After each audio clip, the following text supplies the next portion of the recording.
Morning everyone. बेटा आज हम इंग्लिश ग्रामर में चैप्टर 8 समझेंगे। देखिए बेटा, सबसे पहले देखिए वर्ब। वर्ब क्या होती है? एक्शन वर्ड्स और डूइंग वर्ड्स को ही वर्ब कहा जाता है। ये वर्ब जो है वो आप सेकंड क्लास में, फर्स्ट क्लास में आप पहले भी पढ़ चुके हैं। तो देखिए बेटा, वर्ब दो तरह की होती हैं। एक होती है मेन वर्ब और एक होती है हेल्पिंग वर्ब्स। ठीक है, मेन वर्ब्स जो होती है बेटा वो हज़ारों की संख्या में होती हैं, इनकी कोई काउंटिंग नहीं होती है। जैसे कि मेन वर्ब्स कौन कौन सी होती है? Read, play, pick, bath, eat, jump, give, take, drink, sleep, wake, come, go etcetera.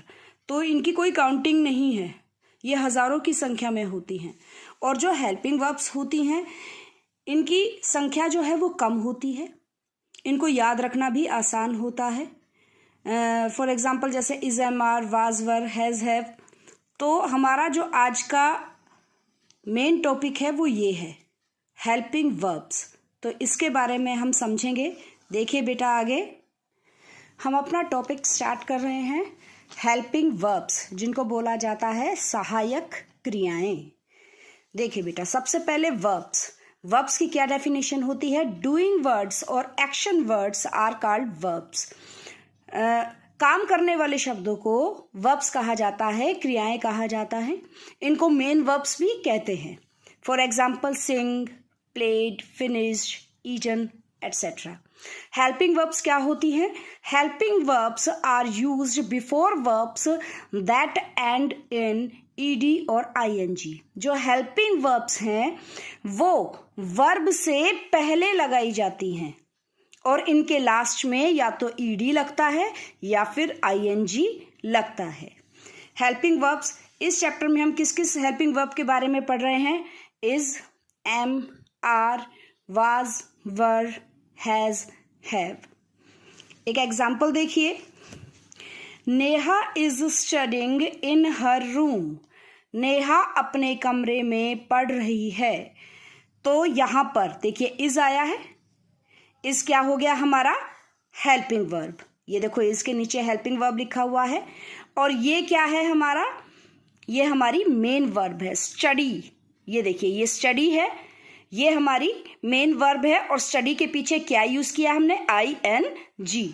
जैसा कि यहाँ पर लिखा हुआ है कि इनके पीछे जो मेन वर्ब्स है इनके पीछे ईडी लगता है या फिर ING लगता है। जैसे कि ये देखिए, ईडी, प्ले के पीछे ईडी यूज हुआ है, फिनिश के पीछे ईडी यूज हुआ है। ये इनकी सेकंड फॉर्म है।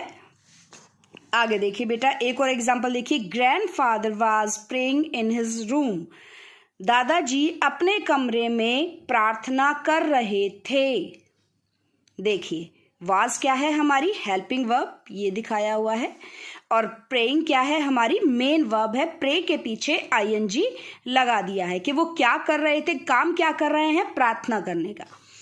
तो बेटा अब इनके बारे में हम वन बाय वन देखते हैं। सबसे पहले हम देखेंगे इज, एम, आर। इज का मतलब होता है, एम का मतलब होता है हूँ, और आर का मतलब भी है होता है। ठीक है, ये रहा है, रहे है, रही है, जिन सेंटेंस के लास्ट में ये आते हैं उनमें ये यूज होता है। इसको प्रेजेंट कंटिन्यूस टेंस बोला जाता है। वर्तमान में जो काम हो रहा है, अभी जो काम चल रहा है, उनके लिए ये यूज किए जाते हैं। इज किस किस के साथ यूज होता है? ही के साथ, शी के साथ, इट के साथ। और अगर कोई सिंगुलर हो, अगर किसी एक चीज के बारे में बात की जा रही है, एक इंसान के बारे में बात की जा रही है, तो वहां पर इज का यूज होता है। एम हमेशा आई के साथ लगता है। और आर किसके साथ यूज होता है? यू, वी, दे और प्लूरल के साथ। प्लूरल मतलब एक से ज्यादा है। अगर राम और श्याम यहाँ पर एक से ज्यादा हैं, यहाँ पर दो हैं, तो उनके साथ आर लगेगा। तो इसका रूल क्या बनेगा? हम सेंटेंस कैसे बनाते हैं? सबसे पहले आता है सब्जेक्ट। सब्जेक्ट क्या होता है हमारा? जिसके बारे में बात की जा रही है, नाउन। उसके बाद इज लगाएंगे या फिर एम लगाएंगे या फिर आर लगाएंगे। ये सब्जेक्ट को देख के लगाया जाता है। अगर सब्जेक्ट यहाँ पर ही, शी, इट या कोई एक है तो वहां पर इज लगेगा। अगर यहाँ पर सब्जेक्ट में आई दिया हुआ है तो एम लगेगा। और अगर सब्जेक्ट में यू, वी, दे या प्लूरल आया हुआ है तो आर लगेगा। उसके बाद वर्ब की फर्स्ट फॉर्म आएगी, मतलब जो मेन वर्ब है वो आएगी और उसके पीछे आईएनजी लगा देंगे हम, जैसे यहाँ पर लगाया था। प्रे हमारी वर्ब है और उसके पीछे आईएनजी लगा दिया है। देखिए बेटा एग्जाम्पल, शी इज डांसिंग, वो नाच रही है। देखिए यहाँ पर क्या है बेटा, शी लगाया है, शी के साथ इज का यूज किया है। देखिए मैंने बताया था शी के साथ इज लगता है, तो यहाँ पर इज लगा दिया। आई एम लर्निंग इंग्लिश, मैं अंग्रेजी सीख रहा हूँ। देखिए रहा है, रहे है, रही है, ये लास्ट में आ रहा है। और यहाँ पर एम क्यों यूज किया है, क्योंकि एम हमेशा आई के साथ आता है, एम हमेशा आई के साथ आता है। You are a good boy, तुम एक अच्छे लड़के हो। देखिए यू के साथ किसका यूज किया, यू के साथ आर का यूज किया। आगे है नेगेटिव सेंटेंस। नेगेटिव सेंटेंस में क्या लगाते हैं बेटा, देखिए we are not playing in the ground. Negative का मतलब होता है नकारात्मक वाक्य, जिसमें नॉट, नहीं का यूज होता है। और नहीं ऐसा नहीं है कि हम सेंटेंस में कहीं भी लगा देते हैं। जो नॉट है वो हमारी मेन वर्ब और हेल्पिंग वर्ब और मेन वर्ब के बीच में लगाया जाता है। ये हमारी हेल्पिंग वर्ब है आर, और ये हमारी मेन वर्ब है जिसके पीछे आईएनजी लगाया हुआ है। इन दोनों के बीच में नॉट का यूज होता है, ये ध्यान रखिएगा। इज, एम, आर, ये जो भी हेल्पिंग वर्ब हैं वो सब सब्जेक्ट को देख के लगाया जाता है कि सब्जेक्ट कितने हैं, मतलब नाउन कितने हैं। एक इंसान के बारे में बात की गई है तो अलग हेल्पिंग वर्ब आती है, और अगर एक से ज़्यादा इंसानों के बारे में बात की गई है तो अलग हेल्पिंग वर्ब आती है। नेक्स्ट देखिए बेटा, नेक्स्ट पॉइंट है हमारा वाज, वर। वाज का मतलब होता है था, वर का मतलब होता है थे। मतलब क्लियर है इसी से कि वाज जो है वो एक इंसान के बारे में यूज किया जाता है, एक इंसान एक चीज के बारे में, और वर जो है वो एक से ज्यादा के बारे में यूज किया जाता है। रहा था, रहे थे, रही थी, ये कौन सा टेंस होता है, पास्ट कंटिन्यूस। पास्ट मतलब जो बीत गया है, जो बीत चुका है, भूतकाल। भूतकाल में काम चल रहा था, जैसे कि मैं सो रहा था, मैं नहा रहा था, मैं खाना खा रहा था, मैं बाजार जा रहा था। तो सब क्या है, ये काम जो है वो पास्ट का है, भूतकाल में वो हो चुका है। तो देखिए बेटा वाज, वाज, अब इसके रूल क्या है, वाज किसके साथ यूज होता है, वर किसके साथ यूज होता है। देखिए वाज वही सेम, ही, शी, इट, आई और सिंगुलर, इन चारों के साथ। और अगर किसी अकेली चीज या इंसान के बारे में बात की गई है तो वहां पर वाज यूज होता है। वर कहाँ यूज करेंगे, यू, वी, दे और प्लूरल के साथ, एक से ज्यादा के साथ। अब रूल क्या है इसका, सबसे पहले सब्जेक्ट आएगा नाउन, जिसके बारे में पूरा सेंटेंस कहा जा रहा है, जिसके बारे में बात हो रही है। उसके बाद वाज या वर, दोनों में से कोई एक, इसका मतलब होता है दोनों में से कोई एक आएगा। वाज है तो ये सारी चीजें होनी चाहिए, वर है तो ये सारी चीजें होनी चाहिए, प्लस वर्ब की first form plus ING. Example देखिए, the train was moving, train चल रही थी, ये आ गया, रही थी।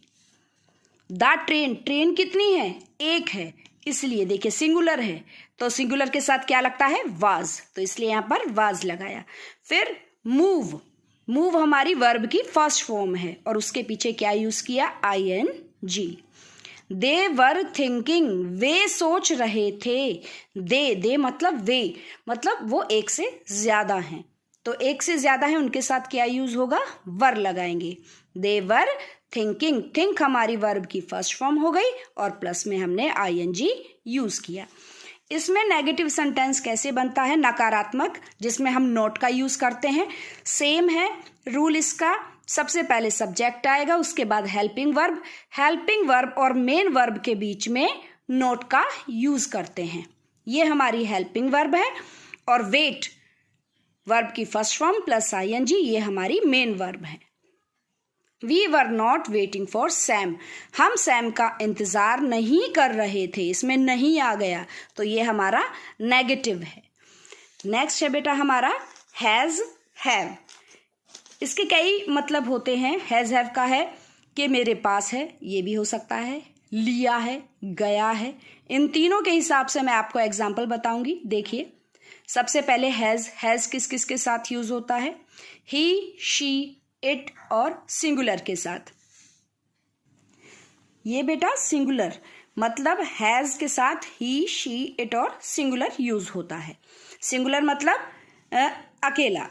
हैव के साथ यू, वी, दे और आई। यहाँ पर आई को प्लूरल में काउंट किया जाता है। यहाँ पर एक प्लूरल और आएगा।